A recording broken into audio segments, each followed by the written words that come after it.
נפגשנו אי פעם? נפגשנו אי פעם? אני אמורה להיפגש איתך? אמרת, את מכירה אותי, אני מכיר אותך. אני אמרתי לך שאני מכירה אותך? גרשון גרונפלד. גרשון גרונפלד. שלום לך מר גרשון, שאלה לי אליך. הועלו האשמות נגד אדוני שהתנהג באלימות. הועלו אדוני... ליצנית לא נורמלית.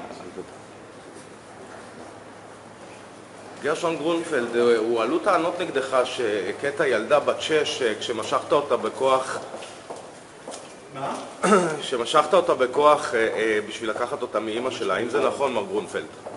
גרשון גרונפלד לא רוצה לענות.